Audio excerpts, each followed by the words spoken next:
সাতক্ষীরায় পার্সেল বয় বাবু গাজী হয়ে উঠেছেন মানবতার এক অনন্য প্রতীক। দীর্ঘ ২.৫ বছর ধরে তিনি নিরলসভাবে অসহায় মানুষের পাশে দাঁড়িয়ে আসছেন। প্রতি বৃহস্পতিবার দুপুরে সাতক্ষীরা আব্দুর রাজ্জাক পার্ক এলাকায় ১০০ থেকে ১৫৫ জন অসহায় ও পথচারী মানুষের হাতে তুলে দেন রান্না করা খাবার। ডিম ভাত চা দিয়েছে, আলহামদুলিল্লাহ ভালো মন্দ খাইছি।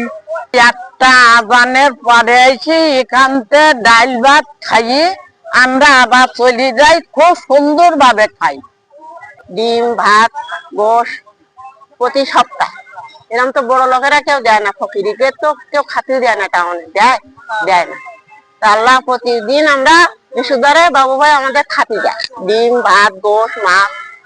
মানবতার এই উদ্যোগকে ঘিরে স্থানীয়দের মধ্যে তৈরি হয়েছে ব্যাপক প্রশংসা ও আলোচনার ঝড়। প্রতি বৃহস্পতিবার বাবুভাই সাতক্ষীরা আব্দুর রাজ্জাক পার্কে দুপুরবেলা অনাহার যারা আছে, গরিব অসহায় যারা আছে, তাদেরকে একবেলা খাবার খাওয়াই। আমরা একটা কর্মতে থাকি, একটা কাজে কামের মধ্যে। এখন এই সপ্তাহে আমার বাবু ভাই প্রতি সপ্তাহে এখানে খাওয়ায়। এখান থেকে ২-৩ বছরে মোটামুটি খাওয়াচ্ছে গরিব দুটো অসহায় মানুষের মাঝে যা কম বেশি আল্লাহ দিলি ডাল ভাত দুটো দেয়, ডাল ডিম ভাত দেয়, কারোর সপ্তাহে নাকি উঠেছে। তো আমরা যখন সময় পাই তখন একটু এসে এখানে একটু ওনার হেল্প করে, একটু মানুষজনের খাওয়াই। এ সময় বাবু গাজী বলেন, অসহায় মানুষদের মুখে একবেলা খাবার তুলে দিতে পারাটাই আমার জীবনের সবচেয়ে বড় সাফল্য। আমি চাই যার যার সামর্থ্য অনুযায়ী সমাজের জন্য কাজ করুক। ভালো কাজ না, আমার কথা হচ্ছে আমি ভালো কাজ করতেছি, এখন মানবিক কাজ হচ্ছে আমি করতেছি, আমার পাশাপাশি আরেকজন করুক, আমার সাথে এই যদি অংশগ্রহণ করে আলহামদুলিল্লাহ ভালো।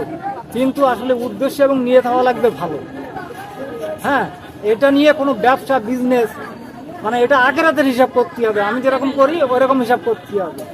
এই সময় স্থানীয়রা জানান, বাবু গাজীর এই কার্যক্রম শুধু ক্ষুধার্ত মানুষের মুখের আহারই তুলে দেয় না, বরং সমাজে দানশীলতা ও মানবিকতার একটি উজ্জ্বল দৃষ্টান্ত হয়ে উঠেছে।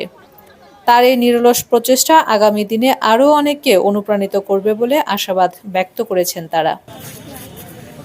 আবু জাফরের তথ্যচিত্রে জিন্নাতুন নাহার, চ্যানেল 21, সাতক্ষীরা।